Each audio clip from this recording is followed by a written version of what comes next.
Radio 93.7 FM. Son las 9:38 de la mañana. Nosotros estamos haciendo todos los esfuerzos de darle la información de primera hora.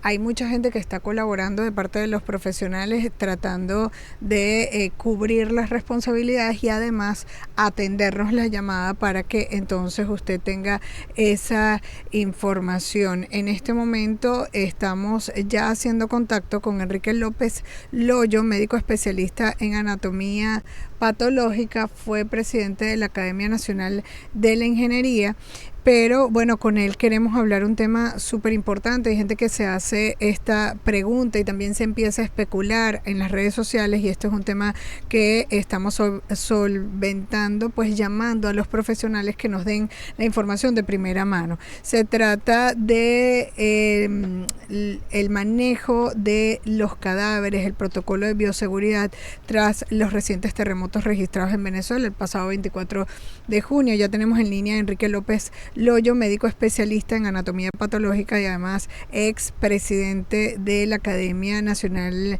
de la Medicina, arroba López Loyo. ¿Cómo está, doctor? Bienvenido.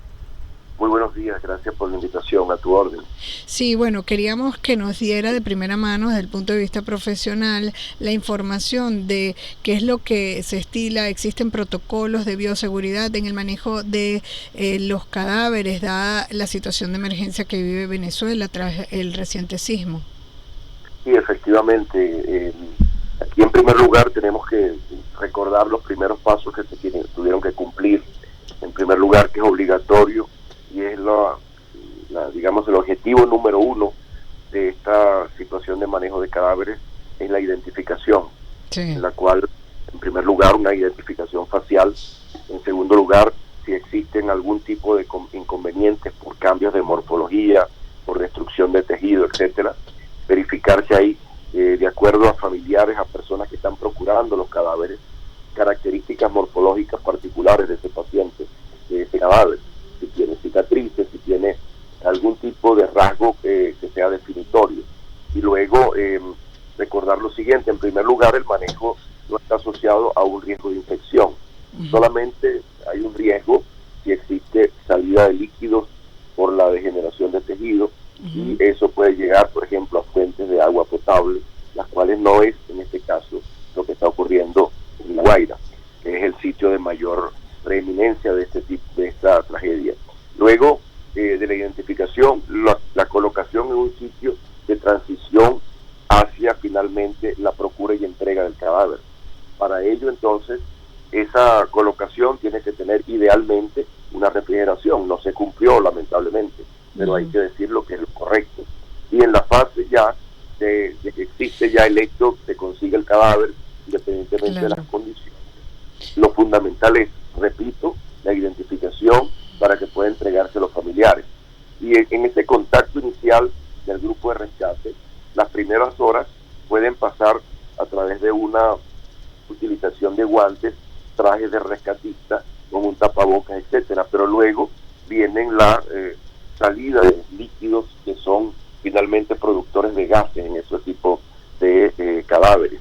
Por lo tanto, debe haber un mecanismo de barrera que utilice el personal que va a manipular esos cadáveres, que incluyan pues un traje especial. Recordemos cómo se hacía digamos, los trajes especiales que se usaban para la COVID. Los individuos que atendían a los pacientes, que pueden ser personal sanitario en general, incluyendo médicos y enfermeros, deben tener la misma calidad de atención, con una barrera corporal, que exista además uso de guantes, ya un tapabocas y en algunos casos utilización de máscara para gases. Ahí no debemos olvidar que esos gases pueden ser lesivos cuando están concentrados en áreas específicas de confinamiento. Ahora, en este momento ya las posibilidades de vida, como bien sabemos, son cada vez menores. Puede existir milagros en realidad después de tanto tiempo.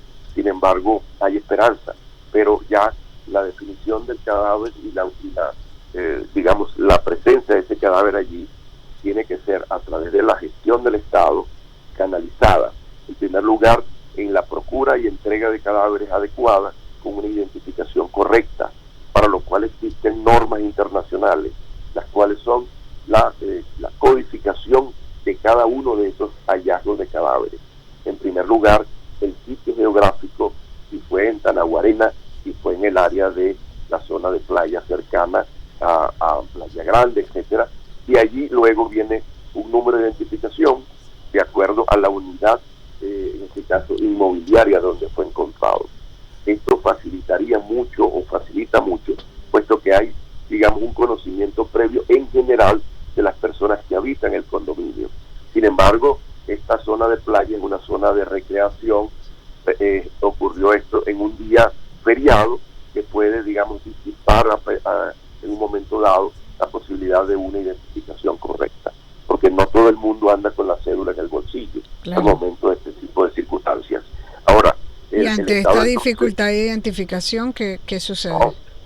Bueno, fíjese que el Estado tiene allí entre manos una situación bastante delicada, porque las autoridades, he escuchado, la máxima autoridad ha dicho que no se va a generar una fosa común. Sin embargo, la norma internacional, cuando existen este tipo de desastres naturales y que conlleva inclusive al no reconocimiento de los mismos, una vez que estos cadáveres son fotografiados, son tipificados, son codificados, la norma internacional dice que la colocación en estas llamadas fosas son comunes, pero que tienen que ser individualizadas. Cada nicho de estos cadáveres se puede utilizar con una separación de 40 centímetros entre cada uno, con su codificación, que existe en esa codificación ya un registro fotográfico de este cadáver y que pueda ser llevado de manera que en la procura posterior de la búsqueda de esos cadáveres, que puede venir de personas que, por ejemplo, estaban solas en el país, su familia está en migración, también, o simplemente se movilizaron ese día para La Guaira a un día de esparcimiento, etcétera. La procura puede ser a posteriori del proceso general de identificación. Entonces, esa certificación de que están en un sitio específico con las características particulares de que ha sido codificado, se ha hecho un mapeado de la localización de esos cadáveres, el Estado estaría en condiciones de generar una búsqueda, en este caso, a partir de los datos morfológicos y fotográficos, y a partir de que exista una sistematización de dónde están colocados previamente, sí, en una fosa común. Tres cosas para cerrar. Hay mucha desinformación por las redes sociales, se habla de incineración. Además de incineración colectiva, se habla de posible enfermedad, efectos de tantos cadáveres que hay en la zona, además de todas las dificultades de tramitación de manera legal de las personas que no se han identificado, más allá de las dificultades de los familiares de venir al país. Bueno, en el caso de la incineración, que sería un proceso en el cual, en primer lugar, tendría que estar basado en una previa identificación. Porque, por ejemplo, esto se tiene que tratar como un caso médico legal, como si fuese un caso de investigación criminalística. En el momento que usted procede a la incineración de los cadáveres, usted está borrando las evidencias. Totalmente. Está borrando la identificación y está borrando las evidencias. Por lo tanto, eso tiene que ser un proceso consensuado ya una vez que está ya identificado el cadáver y que esté conciliado esa decisión con los familiares. El Estado en un momento dado no puede generar una incineración masiva, puesto que estamos en el problema del cual la norma internacional nos dice, en primer lugar, colocación en fosas que sean identificables, con un mapeado correcto, con un proceso fotográfico, con una definición de códigos, lo cual es en un momento dado lo que puede generar, como le digo, una procura posterior. En cuanto a la posibilidad de infecciones, en primer lugar, allí en el sitio no hay una definición de infecciones. Como le digo, salida de líquidos de los cadáveres en putrefacción pueden llegar a áreas de agua que se pueden contaminar, pero no es el caso. Estamos en una zona en la cual no hay, esta zona, no hay ríos en la periferia de esta situación tan grave que hemos visto.